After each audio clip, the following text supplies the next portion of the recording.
Okay, good morning. Red zone day, getting ready for the Vikings. It's been 2 good days for us of work. Guys are in a good place. We got to finish strong today, but like where we're at. Questions? Yeah, we haven't had a chance to catch up with you since Hutch got his new deal. But just speak of the timing of it. I guess why did you guys, decide to get it done at the time and just kind of the process of getting it done at that time? Yeah, I mean, we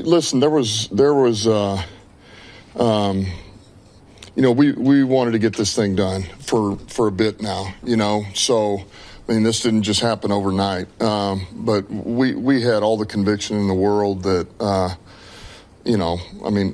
Hutch is here to stay. He's everything we're about. He's a productive player in all areas. He's smart. He's instinctive. Man, he plays all out all the time from snap to whistle, and he's us, man. So it was really a no-brainer for us. It was just making sure that both sides came to an agreement, but we're fired up. So, we would have liked to have this done a little earlier, but, hey, we got it done, and, and we're excited. We're excited. The last 2 years, Brad's got a piece for you at the deadline. I'm just curious, you're obviously focused on the next opponent. What does that process look like in terms of, doing everything side by side? How does he bring those players to your attention before pulling the trigger on a move? Yeah, if there's somebody he knows that he feels good about and that I would, then he'll bring it. Otherwise, he doesn't bog me down with any of that. And listen, that's the amount of time spent and players that are looked at between he and Ray and that staff is you'd be shocked. I mean, in the hours it goes in. So they're doing the legwork, and if there's somebody that he thinks is intriguing, he thinks the price could be right, it's somebody maybe he fits us, it could be a need, then it comes to me like, hey, let's check this out. But otherwise, he just kind of stays away from that, which is all good, man. How many people has he brought to you so far? I'm not telling you. Do you expect to be active at all? Look, I don't, but that doesn't mean we won't. I mean, he's brought up a couple of things already. But there again, I'm so focused on the here and now and the roster we have in place, getting these guys ready to go. I love where we're at. I think the roster is I think it's healthy. I think it's in a good position. I think we have depth. But like I say, he's always looking to improve the roster. That's one of his jobs, and he does a hell of a job at it.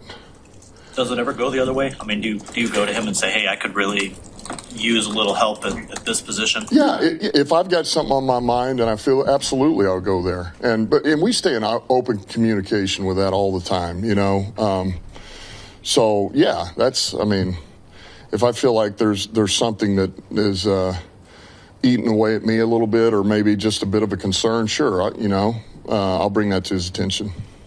Kirby hasn't practiced this week. We know he missed the last game. Is he still going to need a little time to get right? Yeah, I don't see Kirby playing this week. He's going to need a little bit here. So, the negative is, I don't think he's going to play. The positive is he is getting better. He really is. It's just, it's going to take a minute here. So that's kind of where we're at. Yeah, and the fact that you guys have re-signed or extended so many of your guys, excuse me, and I would imagine have some more to do, and that almost all of them are at a Pro Bowl or All-Pro level. Is it just sort of another reminder that this is a sustainable path you're on? Yeah, listen, I think I do. I think that's one of the things that Brad and I talked about. When we got here in 21 was being competitive every year in and year out, and sustaining that, man. How do you play at a high level, you compete at a high level, and every year you got a chance. And I think with the guys that we've drafted and that we've re-signed, there's a reason why we drafted them. Yes, they're productive, man. They're good players, but man, they fit us. They are to their core everything we're about. Just the nature of the way they play the game, the love for the game. They're pretty smart. They're headsy. They're aware. They're resilient, and they got this ability. And it's like, man, okay, so that's the foundation of our team. And as many of those guys as we can re-sign, we're going to do it. That we think can help us until we run out of money, I guess. So. All these like repetitions against all these other NFC North coaches, O'Connell, LaFleur, those guys. How does that force you to evolve over the matchups and as you continue to learn these guys more? That's a good question because it is. I mean, the more you go against, somebody. I mean, this is, there again. This will be number 5 with Flores, and then and whatever 7 now with O'Connell, I guess. It is. I mean, you've got to. It's one of those where you're constantly thinking, all right, this is what this worked. You like this. This is how they countered. Oh, they got us with this. I think this will get them. Yeah, but unless they're thinking the same thing, and then they're gonna, and so you can sit there and play that little chess game a little bit if you're. You have to be careful, but you do. You have to stay true to what you are, but yet, man, you got to keep it fresh. You got to throw just enough curveballs in there to put them back on their heels on both sides of the ball, special teams as well. So it's a constant battle, I guess it's a good problem to have. That means we've been intact for a while, and and then going against the same guy. So, but yeah, that game never ends. You always have to evolve every time you play that team. Just with Terrion and Decker, they seem to be trending in the right direction. Do you expect them both this week? They do. Decker, I don't see practicing today, but I do see him playing. He had a good week, and TA I think is trending the right way right now.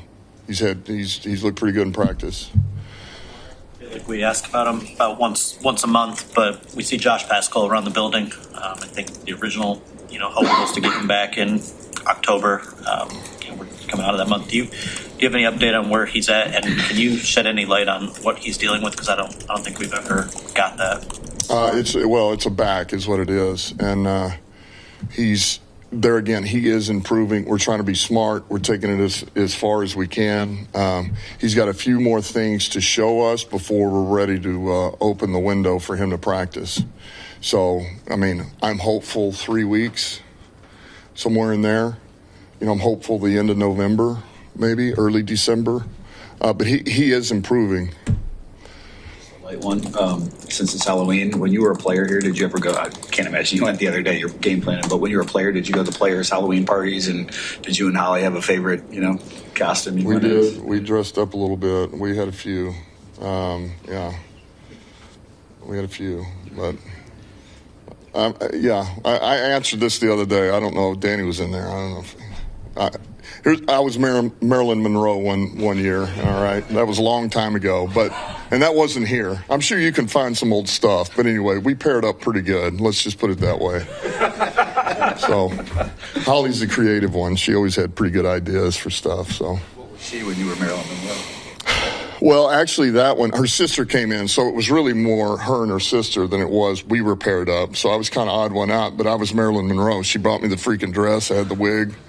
So, and I had broken ankle, so I was on crutches too. So that was great. You're a good sport with it. Yeah, I guess so. Alcohol helps. All right. Since we're on the topic, what's the Campbell family passing out at the house tonight? Do you know? Well, it'll be, Reese's, love Reese's, man. The Buttercups, M&M's, peanut M&M's. That's usually kind of been the staples. That's where we go. It's not the caramel apples or anything, but so that's kind of what we give. Thank you, Jim. All right. Yep. Have a good one.